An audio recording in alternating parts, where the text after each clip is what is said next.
Sir এই local police স্টেশনেই হিতেশি complain করেছিল।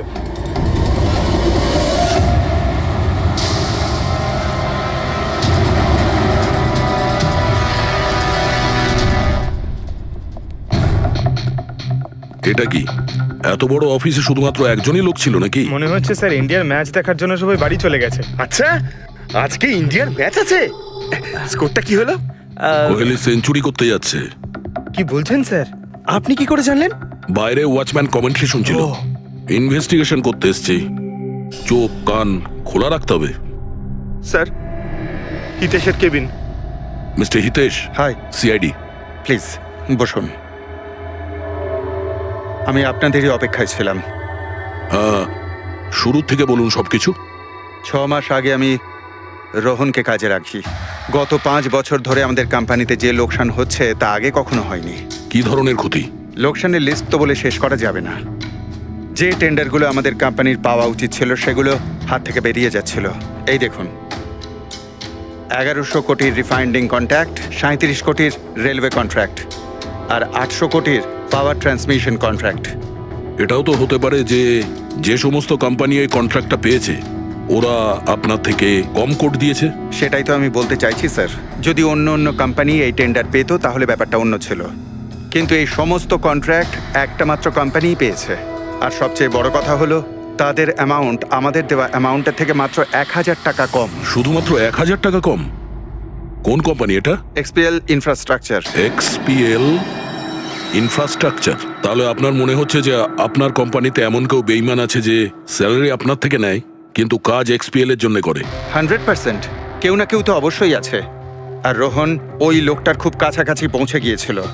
ওর last phone কলে আমায় এটাও বলেছিল যে সেই বেইমান এস্টিমেটিং অ্যান্ড টেন্ডিং ডিপার্টমেন্টের লোক। আচ্ছা, এই ক্রাইম সিন থেকে আমরা এই ড্যামেজড হার্ড ডিস্কটা পেয়েছি। কি আছে এর ভেতরে?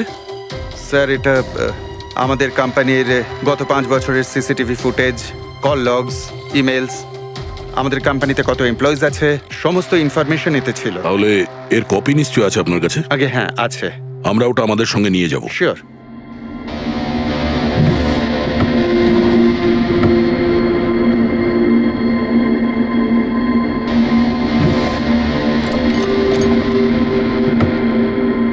হয়তো হার্ড ডিস্কটা চুরি হয়ে গেছে। আমি এখানেই রেখেছিলাম হার্ড ডিস্কটা। কি? আপনার কেবিনের ভেতর থেকে কোনো জিনিস কি করে চুরি হয়? হয়তো আমার অনুপস্থিতিতে কেউ এসেছিল আর এখান থেকে। কিন্তু আপনার অফিসে সিসিটিভি ক্যামেরা লাগানো নেই কেন? কখনো দরকারই পড়েনি স্যার। প্রয়োজন বলে আসে না, এখন পড়লো তো প্রয়োজন। Sorry sir. আর হ্যাঁ মিস্টার হিতেশ, আপনার কোম্পানিতে যত এস্টিমেটিং আর টেন্ডারিং ডিপার্টমেন্ট আছে, যত লোক আছে, আমরা তাদের সঙ্গে কথা বলবো। স্যার, আজকে ওই ডিপার্টমেন্টের কোনো এমপ্লয়ি কাজে আসেনি। কেন? সবাইকে ছুটিতে গেছে? আসলে ওরা প্রত্যেকেই ম্যারাথন রেসে পার্টিসিপেট করতে গেছে, যেটা সকাল 7টা থেকে 11টার মধ্যে হবে। কি? সবাই ওই ম্যারাথন রেসে দৌড়তে গেছে? হঠাৎ করে সবাই এরকম রানার হওয়ার স্বপ্ন দেখছে কেন? আসলে আমাদের কোম্পানি এই ম্যারাথন রেসটা স্পন্সর করছে, তাই আমাদের এমপ্লয়ীদের এটা বাধ্যতামূলক ছিল ওখানে পার্টিসিপেট করা। শুধু তারাই পারবে না যাদের হাঁটুতে বা অন্য কোনো সমস্যা আছে। তো আপনারও সমস্যা আছে হাঁটুতে? হ্যাঁ। আচ্ছা আচ্ছা, এই ডিপার্টমেন্টে কতজন কাজ করে? 10 জন। আর এই 10 জনই ম্যারাথন রেসে গেছে? হ্যাঁ স্যার, যদি কেউ না যেত আমি অবশ্যই জানতে পারতাম স্যার। স্যার, হুম, যদি পুরো ডিপার্টমেন্টের সবাই ম্যারাথনে দৌড়চ্ছিল যখন রোহনের খুন হয়েছিল, তাহলে খুনটা করলো কে? হতে পারে ওই কন্ট্রাক্ট কিলার। এক মিনিট মিস্টার হিতেশ, আপনার কাছে এই ম্যারাথন রেসের কোনো ব্রোশিয়া, কোনো লেটার আছে? ইয়েস স্যার, আমি আনছি। কি হলো স্যার? চুম্বকে ওই দৌড়ানোর লোকটা, ম্যারাথন রেস, এক্ষুনি জানতে পারবো। এই নিন sir. Thank you. You are welcome sir. দেখেছো, এটাই হলো ওই চুম্বকের রহস্য। যেটা ক্রাইম সিনে পাওয়া গেছে সেটা ম্যারাথন রেসে। মানে স্যার ও ম্যারাথন রেসে দৌড়চ্ছিল, রোহনকে খুন করার জন্য ও রেস ছেড়ে দিয়ে ওর বাড়ি চলে যায়। মনে তো হচ্ছে এইরকমই। স্যার, এই বিপ ম্যাগনেট জার্সির ওপর লাগানো হয়। সঞ্জু স্যারকে একটু বুঝিয়ে দাও। দেখুন স্যার, এই ম্যাগনেটটাকে এখানে এইভাবে লাগিয়ে দিতে হবে। সেম এরকমই আরেকটা নেওয়ার পরে জার্সির ভেতর থেকে আমরা নিয়ে নেব, আর এটাকে আমরা এইভাবে লাগিয়ে দেবো।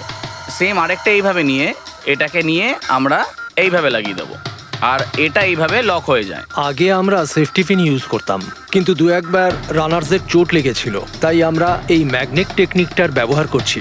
এই ম্যাগনেট আর রেসিং হুইপ আপনি সব প্রতিযোগীকেই দিয়েছিলেন? ইয়ে স্যার, সবাইকে জানিয়ে দেওয়া হয়েছিল, বলাও হয়েছিল রেস শেষ হয়ে যাওয়ার পরে সব ম্যাগনেটগুলোকে ফেরত দিয়ে দিতে। তাহলে কারা কারা এই ম্যাগনেট ফিরিয়ে দেয়নি? স্যার, অনেকেই দেয়নি, কেউ ফেলে দিয়েছিল, কেউ বা হারিয়ে ফেলেছিল, আর এক একজনের দায়িত্বও ছিল না যে জিনিসটাকে ফেরত দিতে হবে। একটা কথা তো শিওর, কেউ রেস মাঝপথে ছেড়ে দিয়েছিল, গিয়ে খুন করে আবার ফিরে এসেছে। কিন্তু স্যার, রেস তো অনেক লোকেই মাঝখানেই ছেড়ে দিয়েছিল, কিন্তু এটা কি করে জানা যাবে যে তাদের মধ্যে রোহনকে কে মেরেছে? ওই 10 জনের মধ্যেই কেউ হবে যারা ক্যান্টিন ডিপার্টমেন্ট আর এস্টিমেটিং ডিপার্টমেন্টে কাজ করছিল। কিন্তু স্যার, ওই 10 জনের মধ্যে রেস মাঝপথে কে ছেড়ে দিয়েছিল এটা কিভাবে জানতে পারবো? জানা যেতে পারে স্যার। কি করে? স্যার, আমরা প্রত্যেকটা প্রতিযোগীর মাথায় গোপ্রো ক্যামেরা লাগিয়েছিলাম, আর সেটা থেকে জানা যেতে পারে কে মাঝপথে ছেড়ে দিয়েছিল। ওয়ান্ডারফুল।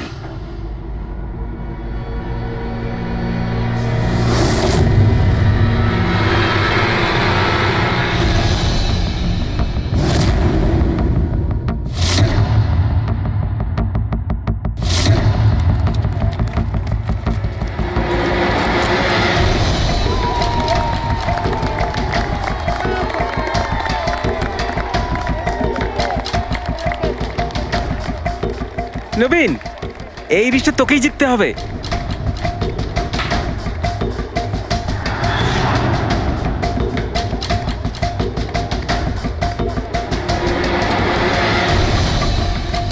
রান।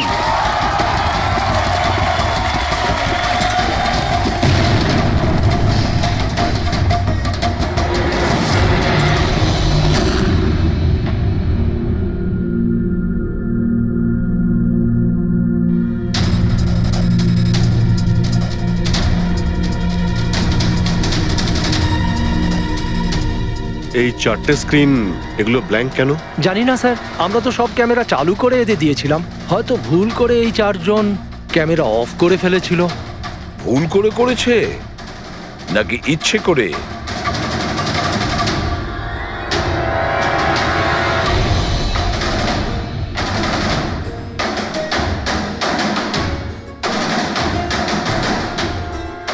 এদের মোটিভটা কি বুঝে উঠতে পারছি না। এরা কি করতে চাইছিল? কি কুনাল, একটা ক্যামেরা ভাঙা, একটা ক্যামেরায় মাটি লেগে আছে, এই 4টে ক্যামেরা ব্ল্যাঙ্ক, সেটা কেন? জানি না স্যার। ওইসব জানি নাটা নিয়ে বললে হবে না। এই সব কটা ক্যামেরা 10-এ 10 আমার চাই। স্যার, এই 3টে ক্যামেরা একদম ঠিক ছিল স্যার। এমপ্লয় 1, এমপ্লয় 2 আর এমপ্লয় 3। তার মানে এই 3টে ক্যামেরায় কোনো টেকনিক্যাল প্রবলেম ছিল না। কেউ ইচ্ছে করে ক্যামেরাগুলো বন্ধ করেছিল বা ভুল করেও করে থাকতে পারে, কিন্তু বলা যায় না। কিন্তু স্যার, এই 4টে ক্যামেরারই ফুটেজ একদম ঠিকঠাক স্যার। এমপ্লয়ি 4, 5, 6, 7। তাহলে এবার যাই প্রবলেম ক্যামেরাতে। সবার আগে প্রবলেম ক্যামেরা ছিল এই নবীনের, যার লেন্স ক্র্যাক হয়ে গেছিল। হতে পারে দৌড়তে দৌড়তে পড়ে গেছিল।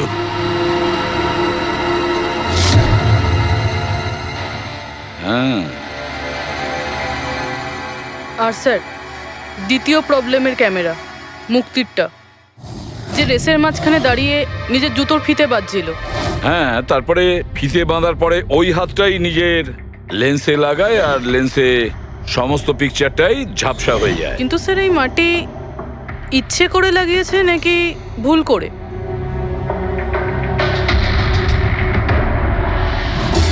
আরে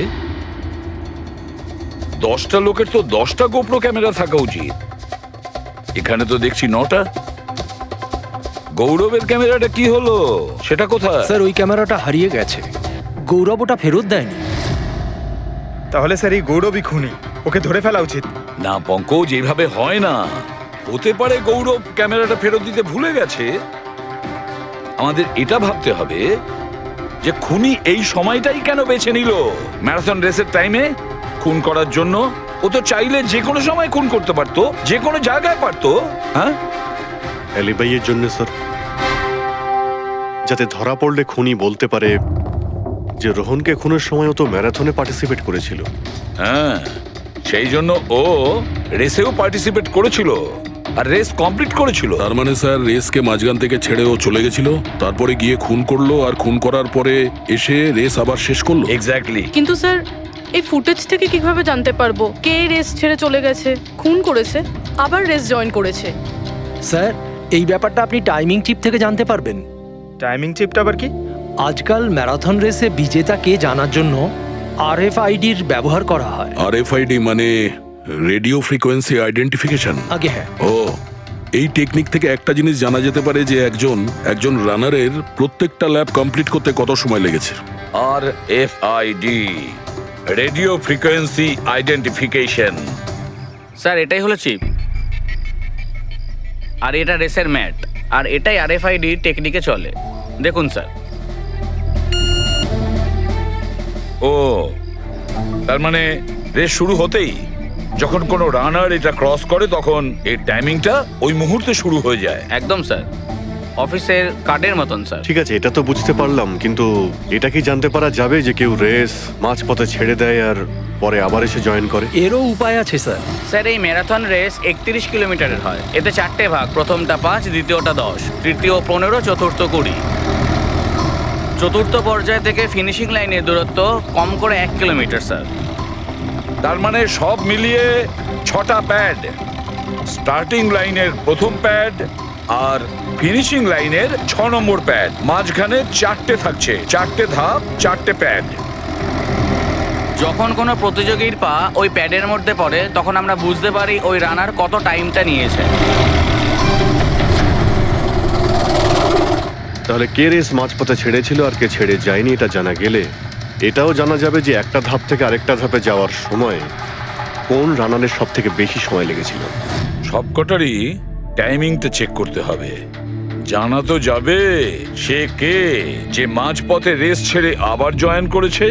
পুরবি, স্যার স্যার আমাদের প্রথম কচ্ছপ হলো এই নবীন। এ রেসের প্রত্যেকটা ল্যাপ 25 মিনিটে কমপ্লিট করেছে, কিন্তু শেষ ল্যাপের পরে ফিনিশিং লাইন পর্যন্ত পৌঁছানোর জন্য মানে 1 কিলোমিটার ক্রস করার জন্য ওর 50 মিনিট সময় লেগেছে। নবীন,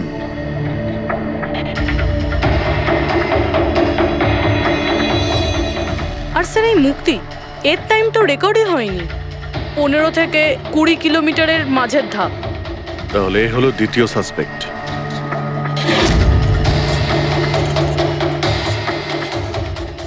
মুক্তি।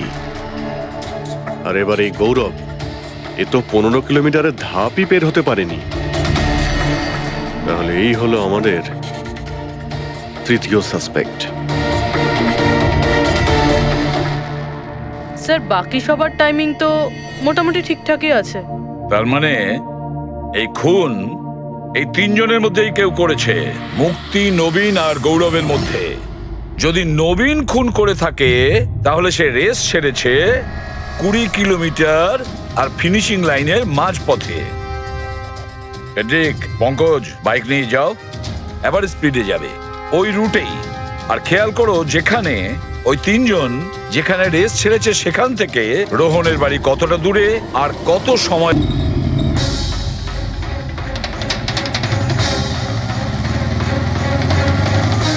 পনেরো কিলোমিটারের মার্ক থেকে আসছি স্যার, এটা 10 কিলোমিটার। হ্যাঁ, মুক্তি বোধহয় এখানেই কোথাও দাঁড়িয়েছিল, 10 আর 15 কিলোমিটারের মার্কের মাঝখানে। এই আমি স্টপ ওয়াচটা অন করলাম আর আমি চললাম রোহনের বাড়ি। থাম পঙ্কজ, এই রাস্তাটা দিয়ে। এই রাস্তা দিয়ে? হ্যাঁ, এই রাস্তাটা। চলুন। আরে আস্তে চালা না। হ্যাঁ।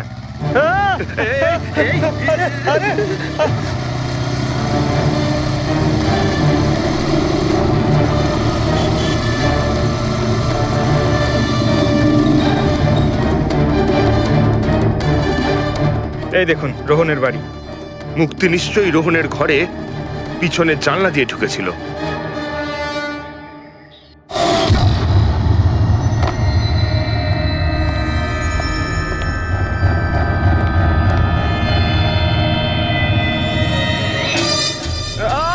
আরে অ্যাক্টিং করতে বলেছিলাম। থাম।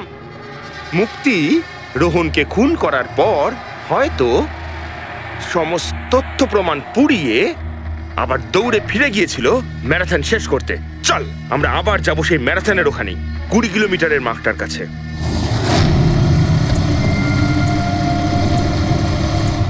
স্টপ ওয়াচের টাইম দেখে নিন স্যার। 26 মিনিট।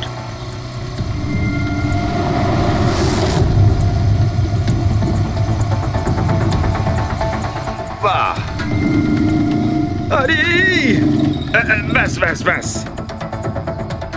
এবার মুক্তি পৌঁছলো 20 কিলোমিটারের মার্কে পাক্কা 30 মিনিট পরে। আর তারপর এখান থেকেই হয়তো ও রেসটা শেষ করেছিল।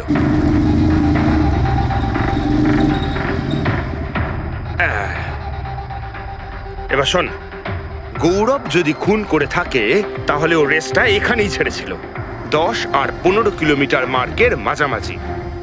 এই আমি স্টপ ওয়াচ অন করলাম। এবার যাব আমরা রোহনের বাড়ি। চলো। চল।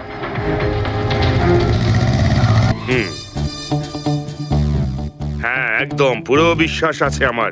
Excuse me. এই ছাড় ছাড় ছাড় ছাড়, আরে আরে আরে মরে যাবো তো। চল।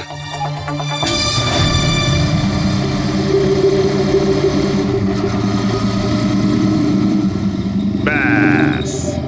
একটু দাঁড়ান, আমি বুঝতে পেরেছি। আমি বলছি এই গৌরব রোহনের বাড়ি থেকে 15 থেকে 20 কিলোমিটার দূরে রেসে আবার জয়েন করেছিল, তাই না? শাবাশ। হ্যাঁ। আমার সাথে থেকে থেকে তোরও তো বুদ্ধি খুলে গেছে। আর এই সব কিছু করতে গৌরবের টাইম লেগেছিল পুরো 27 মিনিট। এবার দেখা যাক নবীনের কত লেগেছিল।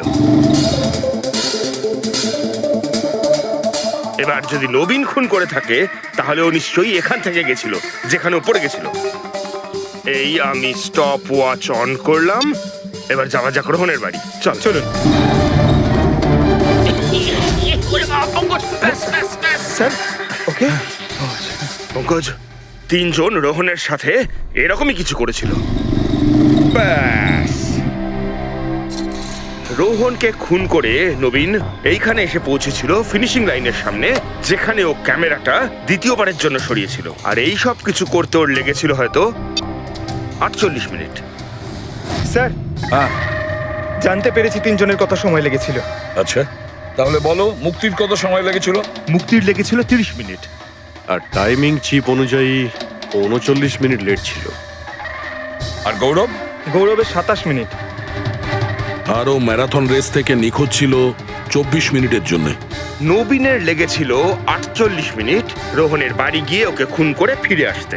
আর টাইমিং চিপ অনুযায়ী এই নবীন 50 মিনিট লেট ছিল। হ্যাঁ, আমাদের খুনি এই 3 জনের মধ্যেই কেউ হবে, নবীন, গৌরব আর মুক্তির মধ্যে। মিস্টার নবীন, একটা কথা বলুন। এই রেসে আপনি প্রত্যেকটা ল্যাপ 25 মিনিটে কমপ্লিট করেছেন, কিন্তু ফিনিশিং লাইনের আগে ওই 1 কিলোমিটার যেতে আপনার 50 মিনিট সময় লেগেছিল। কেন? স্যার ওই 20 কিলোমিটার পুরো করার পর আমি নিচে পড়ে গেছিলাম। আর স্যার ওই আমার পায়ে চোট লেগেছিল আর ক্যামেরাটাও ভেঙে যায়। স্যার লাস্টের 1 কিলোমিটার আমি কতটা কষ্টে পুরো করেছি স্যার আমিই জানি সেটা। এই আঘাতটা কোথায় লেগেছে আপনার? স্যার এইখানে দেখুন স্যার। পট্টিটা খোলো। হ্যাঁ, এইটা।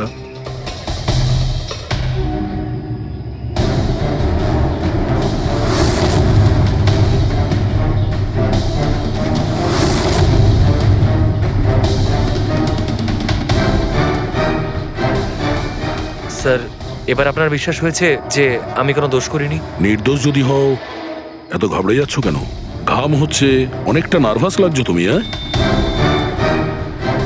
মাটি কেন লাগিয়েছিলে ক্যামেরাতে? জানি না, ভুল করে লেগে গিয়েছিল। ভুল করে? 15 থেকে 20 কিলোমিটার ধাপও ভুল করে ছেড়ে দিয়েছিলে নাকি?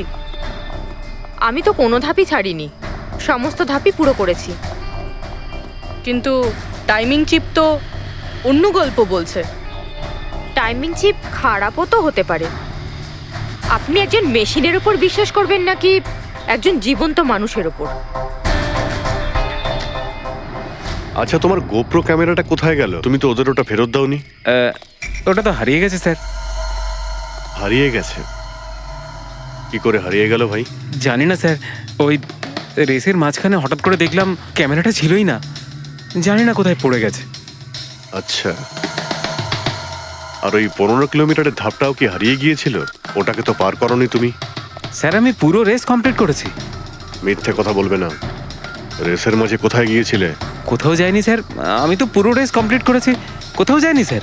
আচ্ছা, স্যার মনে হচ্ছে নবীনই, কারণ আমি যখন ওকে জিজ্ঞাসাবাদ করছিলাম তখন ওর মুখ একদম ফ্যাকাশে হয়ে গেছিল, হাত পা কাঁপছিল ওর। এই গৌরবও কম নয়। ও বললো জানি না কি করে ক্যামেরাটা হারিয়ে গেছে। আরে এত বড় একটা ক্যামেরা পড়ে গেলে সেটা কেউ জানতে পারবে না স্যার। বস, তোমার কথাটা ঠিকই, কিন্তু নবীনের একটু আঘাত লেগেছে না? হ্যাঁ স্যার, আঘাত তো ওর লেগেছে। স্যার আমার মনে হচ্ছে ও মিথ্যে কথা বলছে। স্যার আমার মনে হচ্ছে মুক্তি মিথ্যে বলছে। ও জেনে শুনেই ক্যামেরায় মাটি লাগিয়েছিল, কারণ নিশ্চয়ই এমন কিছু আছে যেটা ও আমাদের থেকে লুকোতে চাইছে। হ্যাঁ, এটাও হতে পারে, কারণ ক্যামেরায় যদি ভুল করে মাটি লেগে যেত তাহলে আরো সবার ক্যামেরাতে লাগতে পারতো ভুল করে। গোলমাল আছে, এই তিনজনের মধ্যে কোনো না কোনো গোলমাল তো নিশ্চয়ই আছে। খুনি এই তিনজনের মধ্যেই কেউ একজন। নবীন, আমাকে ওই জায়গাটা দেখাও যেখানে তুমি এক্স্যাক্টলি পড়েছিলে, কিভাবে পড়েছিলে। আসুন স্যার, কিন্তু স্যার আমার পায়ে খুব ব্যথা আছে, আপনি একটু সাহায্য হ্যাঁ, করবেন হ্যাঁ, আমাকে? নিশ্চয়ই নিশ্চয়ই, এসো।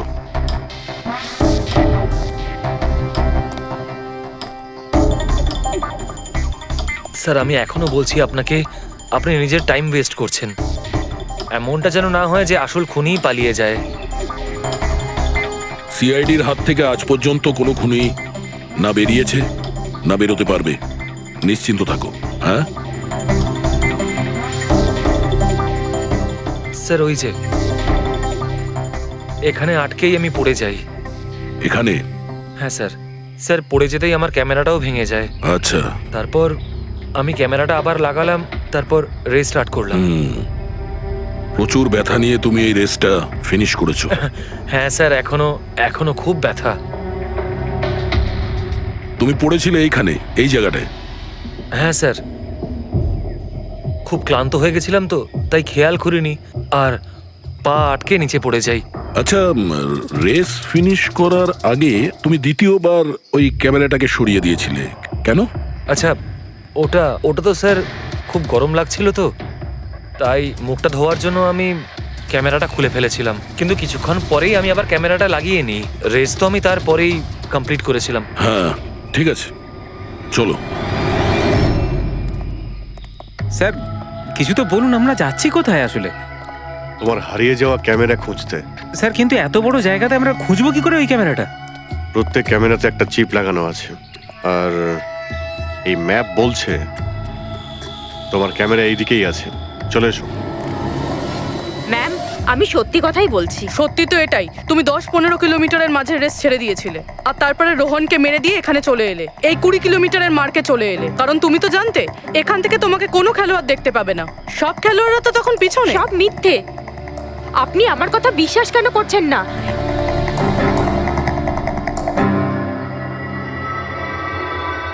কি কি খুঁজছো? আমি কিছু তো না। কিছু আছে ওখানে? না, কিছু না। আচ্ছা, ওই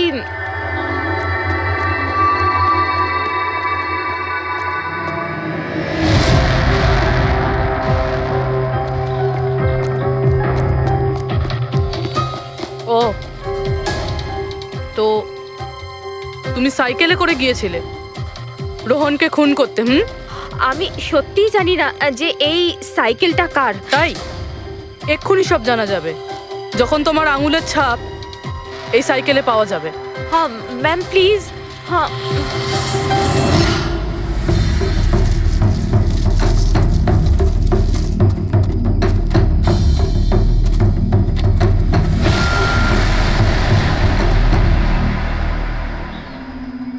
এই হলো ক্যামেরা।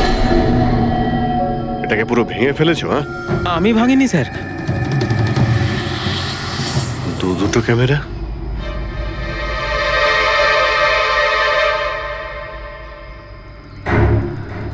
এই ক্যামেরাটা আবার কার?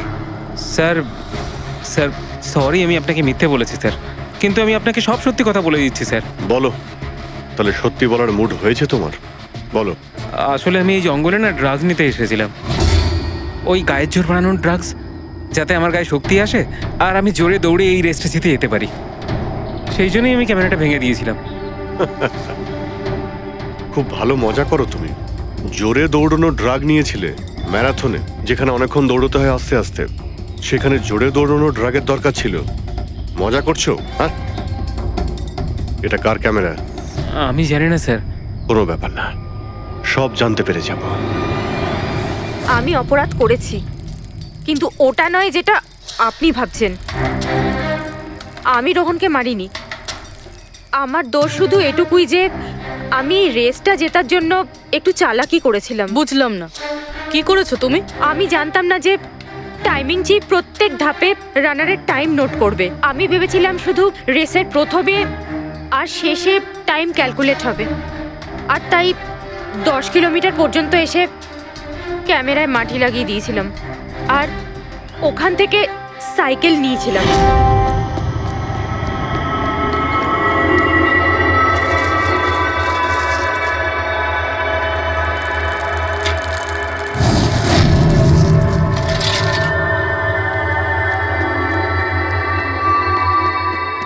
কিন্তু রেস শেষ হতেই সিআইডি ওখানে চলে এলো আর আমি ওখান থেকে সাইকেলটা সরানোর সুযোগই পাইনি। এত কিছু করেছো শুধু একটা রেস জেতার জন্য? আসলে অফিসে বেট ধরা হয়েছিল যে আমাদের ডিপার্টমেন্টে যে রেসটা জিতবে তাকে সবাই কন্ট্রিবিউট করে 5 লাখ টাকা দেবে। আমার টাকার খুব দরকার ছিল, তাই আমি... এটা দীপ্তির ক্যামেরা। এই দুটো ক্যামেরা তোমরা কেন ভেঙেছিলে? স্যার আসলে আমরা এই রেসে এসেছিলাম যাতে একে অপরের সাথে সময় কাটাতে পারি, কিন্তু তারপরে খেয়াল হলো যে আমাদের প্রেমের কথাবার্তা সব ওই গোপ্রোতে রেকর্ড হচ্ছে স্যার। কখন থেকে ফলো করছে। শোন না, তোকে খুব সুন্দর লাগছে। দাঁত ছাড়ো তো। কি হলো? গোপ্রোতে সব রেকর্ড হচ্ছে। ও গড, এখন কি করব? একটা কাজ করা যাক, চল আমার সঙ্গে। হ্যাঁ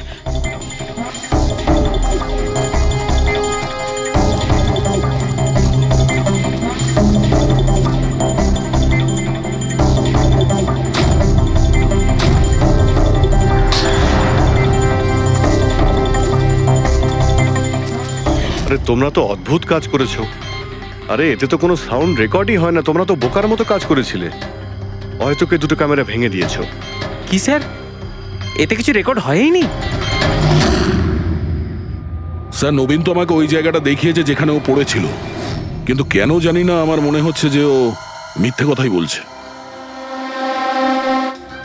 আরে মুক্তি? স্যার মুক্তি বলেছে যে ও সাইকেলের ব্যবহার করেছে রেস জেতার জন্য। স্যার হতে পারে ও মিথ্যে কথা বলছে আর রোহনকে খুন ওই করেছে। আর গৌরব আর দীপ্তি, ওদের লাভ স্টোরির কি হলো? কতটা সত্যি? হ্যাঁ, ওরা সত্যি কথাই বলছে। ফোন রেকর্ডে দেখাচ্ছে দীপ্তি আর গৌরব প্রতিদিন 3-4 ঘন্টা করে নিজেদের মধ্যে কথা বলতো স্যার। একটা কাজ করি আমরা, আবার ম্যারাথন রেসের ফিনিশিং ভিডিওটা দেখি।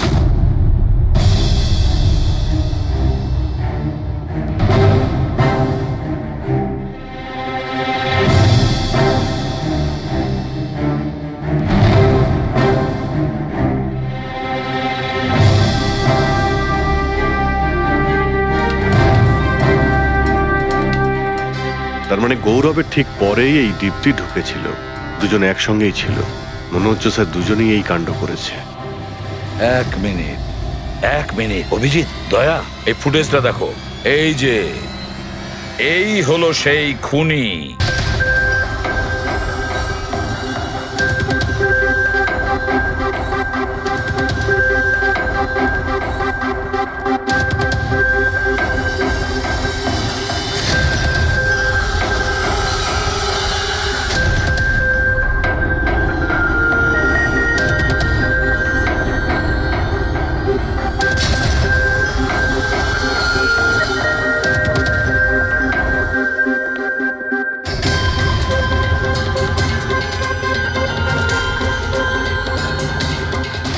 স্যার আমাদের এখানে কেন ডাকা হয়েছে? খুনির নাম বলবার জন্য।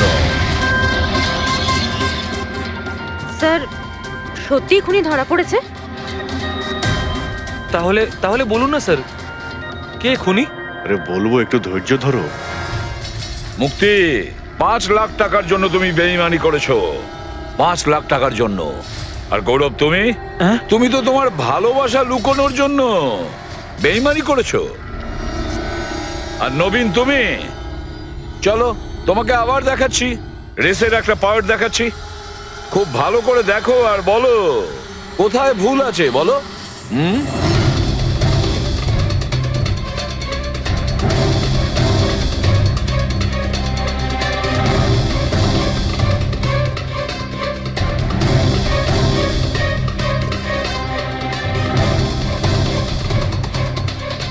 কিছুই তো নেই স্যার, সবই তো ঠিকই আছে। কোনো প্রবলেম নেই। তোমার মনে আছে তুমি বলেছিলে যে ক্যামেরাটা দ্বিতীয়বার যখন তুমি সরিয়েছিলে তারপরে তুমি মাথায় জল ঢেলেছিলে? ওটা তো স্যার খুব গরম লাগছিল, তো তাই মুখটা ধোয়ার জন্য আমি ক্যামেরাটা খুলে ফেলেছিলাম। মিথ্যে বলেছিলে তুমি, নিজের মাথায় জল ঢেলেছিলে। অথচ যখন ফিনিশিং লাইনে পৌঁছলে তখন তো তোমার ভেজা অবস্থায় থাকার কথা ছিল। কিন্তু এই ফুটেজে আমরা কি দেখতে পাচ্ছি? তুমি শুকনো অবস্থায় দৌড়চ্ছ। হয়তো জল শুকিয়ে গেছিল। বর্ষাকালে অত তাড়াতাড়ি জল শুকিয়ে গেল, অদ্ভুত ব্যাপার। তাহলে নবীন, তোমাকে আরো একটা ফুটেজ দেখাই, এই গল্পের শেষ অংশ। বলো, এটা দেখে তোমার কি মনে হচ্ছে?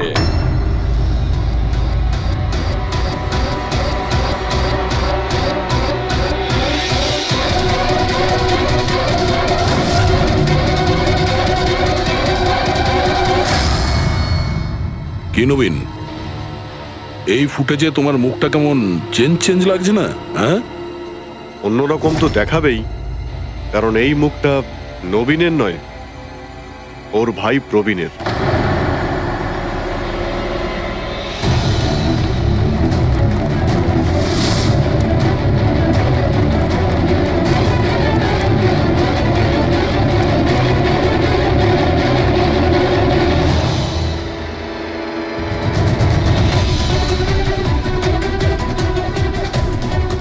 খুব বড় প্ল্যান বানিয়েছিলে তুমি, দারুণ মাথা খাটিয়েছিলে তুমি। প্রথমে 3টে এমপ্লয়ির ক্যামেরা বন্ধ করে দিয়েছিলে,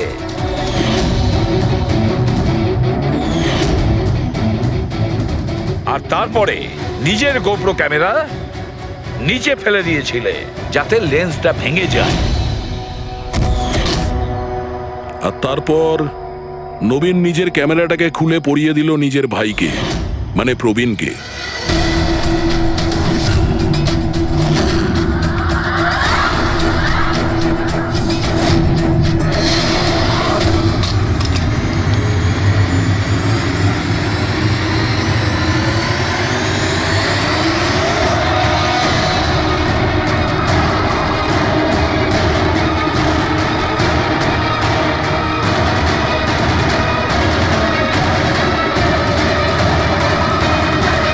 এই ক্যামেরা বদল করার সময় খুব একটা সময় ছিল না, তাই হতে পারে ওই টি শার্টে যখন কাগজটা লাগাচ্ছিল তখন সমস্ত ম্যাগনেটগুলো লাগায়নি, কিছু ম্যাগনেট নবীন নিজের পকেটে ভরে নিয়ে গেছিল।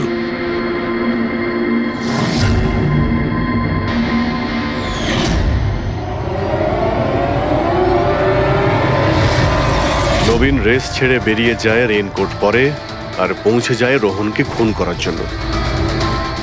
কিন্তু ও কি করে জানবে যে রোহনকে মারার সময় ম্যারাথন রেসের ওই ম্যাগনেটই ওকে ফাঁসিয়ে দেবে?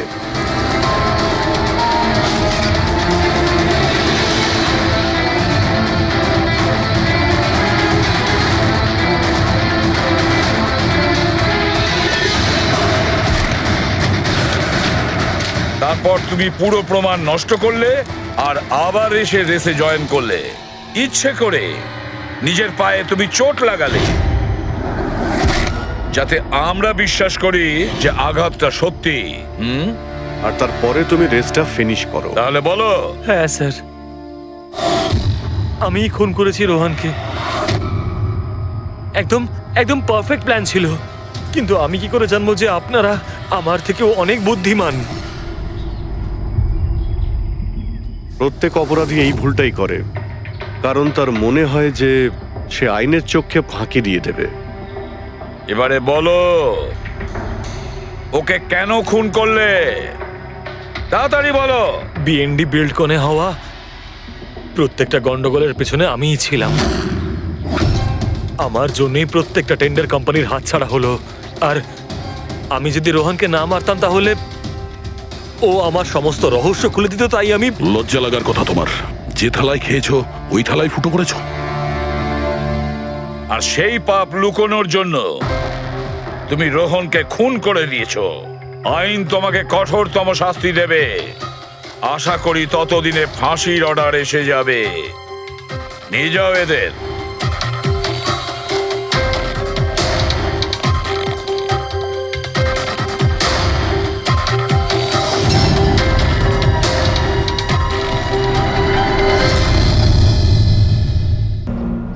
রেডি? চেক করে নিয়েছো?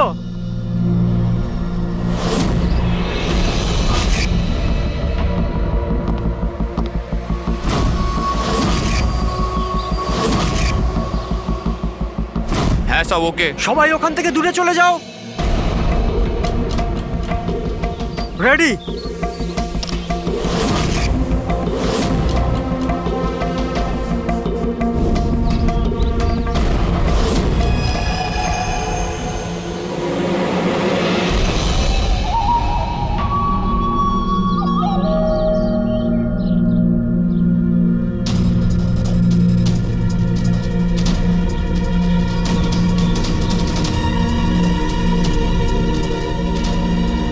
ওই দাঁড়া, ভেতরে কোথায় যাচ্ছিস? আরে হাত দেখাচ্ছিস কেন? শেখর কি হয়েছে? একজন ভেতরে যাচ্ছে। আর মারবি নাকি? আটকা ওকে। স্যার আপনি ফ্ল্যাশিংটা আটকান, আমি ওকে ভেতরে গিয়ে আটকাচ্ছি। ঠিক আছে ঠিক আছে, আমি বন্ধ করছি, তুই আটকা ওকে। কি হলো? একটা লোক বিল্ডিং এর ভেতর চলে গেছে। একটা লোক? আপনারা এখানেই থাকুন, আমরা আসছি।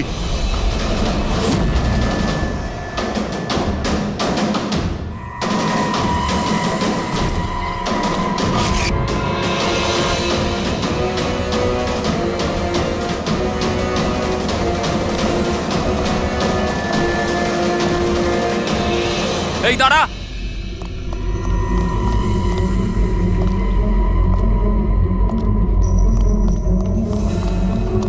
এই দাঁড়া দাঁড়া দাঁড়া, কোথায় যাচ্ছিস? পাগল হয়ে গেছিস নাকি? মাথা খারাপ হয়ে গেছে? থামতে বললাম, থামছিস না কেন? কোথায় যাচ্ছিস? হ্যাঁ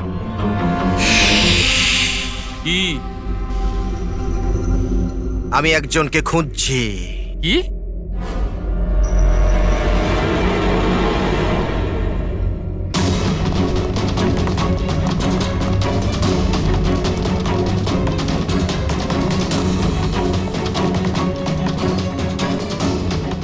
এই দাঁড়া, ভেতরে কোথায় যাচ্ছিস? এই দাঁড়া। কি হয়েছে? ও ভেতরে যাচ্ছে স্যার। এই ব্যাপারটা কি? হ্যাঁ কি হলো?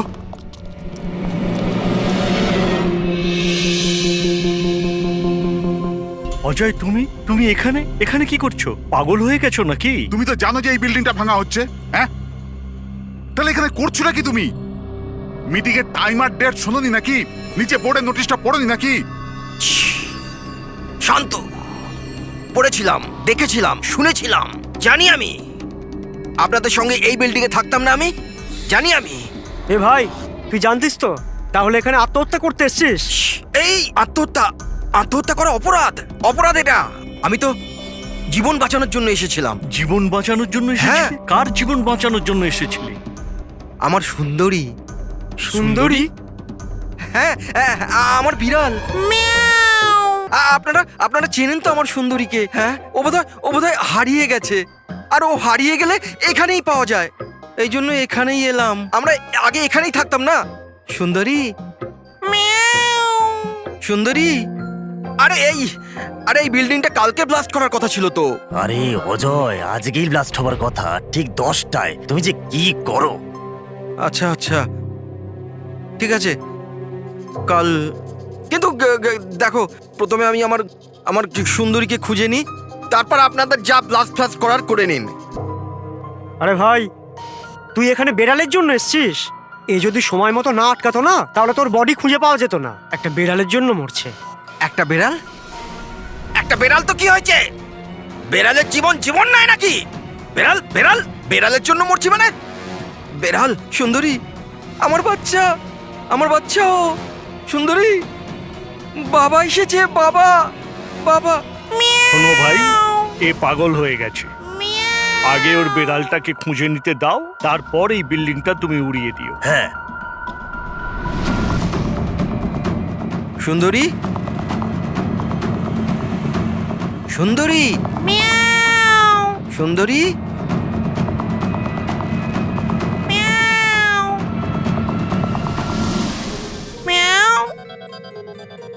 আমার বাচ্চা। কোথায় বাবা তুমি? বাবা এসেছে। সুন্দরী,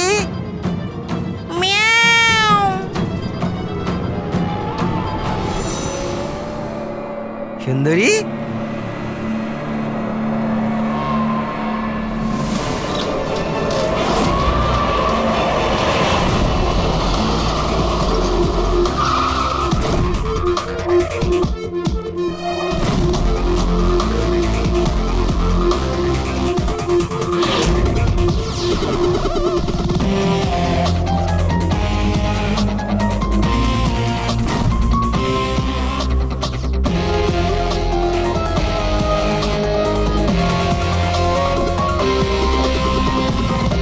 কোনো ভারী জিনিস দিয়ে মাথার পিছনে আঘাত করা হয়েছে।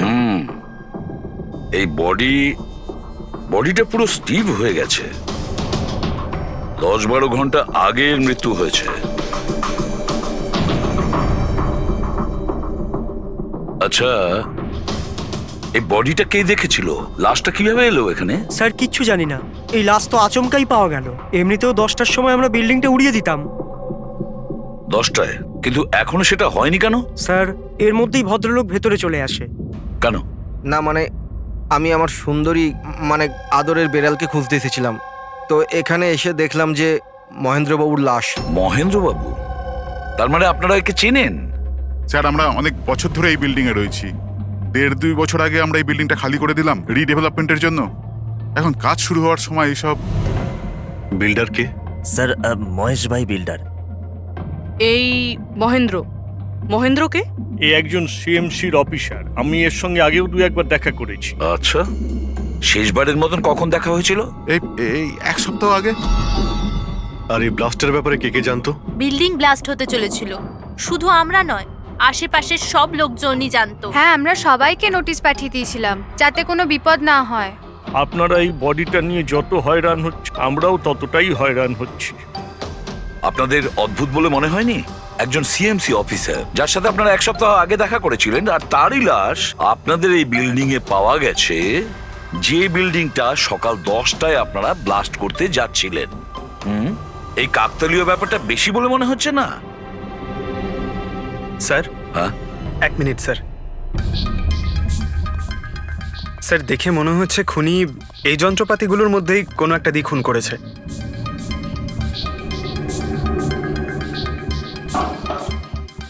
ও জানতো যে বিল্ডিংটা ব্লাস্ট হতে চলেছে, সেই জন্য যন্ত্রটা লুকোনোর প্রয়োজন মনে করেনি। স্যার, বডি এই গ্যাপটাতে রাখা ছিল, এইখানে ব্লাস্টের পয়েন্টের একদম কাছে।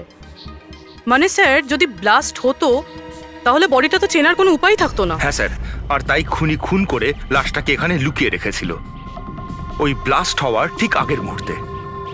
এ দেখো, এই সমস্ত যন্ত্রপাতিগুলো ফরেন্সিক ল্যাবে পাঠিয়ে দাও। সালুকেই বলবে কোন যন্ত্র দিয়ে একে খুন করা হয়েছে। আর অভিজিৎ স্যার, সিএমসি অফিসে যাও আর এই মহেন্দ্রর ব্যাপারে খুব ভালো করে খোঁজ নাও।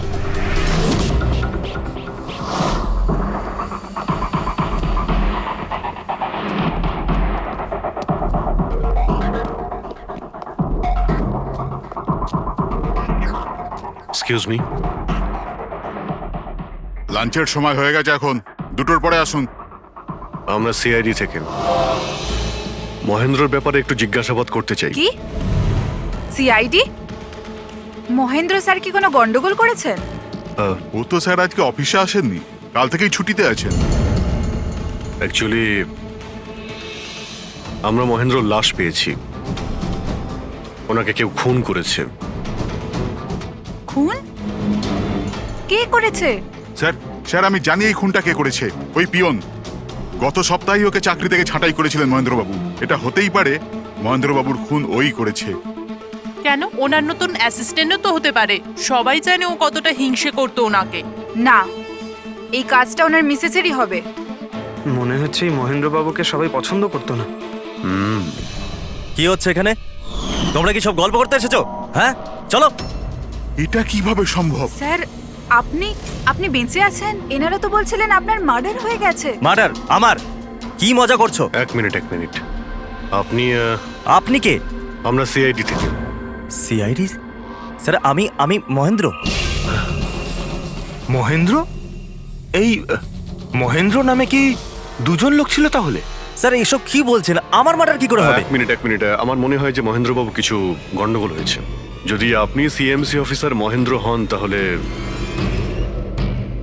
ইনি কে চেনেন আপনি? আরে এ তো অশোক। অশোক তো? অশোক? হ্যাঁ স্যার, এই অশোক সামনের ওটিপি রেস্টুরেন্টে কাজ করে, ওয়েটার ওখানে। ওয়েটার? হ্যাঁ।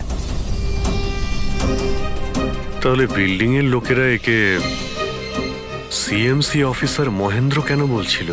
এই লোকটা এখানে কাজ করতো? হ্যাঁ স্যার, এখানেই কাজ করতো। আগের সপ্তাহতেই তো আমি একে চাকরি থেকে বের করেছিলাম। কি হয়েছে? একে খুন করা হয়েছে। খুন? কিন্তু এখানে তো আগের সপ্তাহ থেকেও আসেনি স্যার। আপনি ওনাকে চাকরি থেকে তাড়িয়েছিলেন কেন? স্যার ও সবার সামনে আমাকে উল্টোপাল্টা বলেছিল স্যার, তাই বার করতে বাধ্য হলাম। এমন কি করেছিল সে? স্যার জানি না স্যার, কিন্তু কিছুদিন ধরেই কিছু না বলেই ও উদাও হয়ে যেত বাইক নিয়ে, তাও আবার ধান্দার সময় স্যার। আর আমি যখন জিজ্ঞেস করলাম আমাকেই উল্টোপাল্টা বললো আমি কাজ করবো না, নিজের কাজ নিজের কাছেই রাখো। তাহলে ও বাইক নিয়ে চলে যেত আর আপনি জানেনও না ও কোথায় যেত? না স্যার, আমি জিজ্ঞেস করেছিলাম কিন্তু ও কখনো আমায় বলেনি। আচ্ছা, ও কি প্রত্যেক দিনই এখান থেকে বেরিয়ে যেত? স্যার প্রত্যেক দিন যেত একই টাইমে, 1টার সময় উদয় হয়ে যেত আর 2টোর সময় ফেরত চলে আসতো। হ্যাঁ স্যার, এই হলো সেই রেস্টুরেন্টটা যেখানে অশোক কাজ করত। প্রত্যেক দিন 1টার সময় বেরিয়ে যেত আর 2টোর সময় চলে আসতো। তার মানে হলো যাওয়া আসা এবং যে কাজের জন্য বেরোতো সেটা করে 1 ঘন্টায় ফিরে আসা। স্যার, যে দিন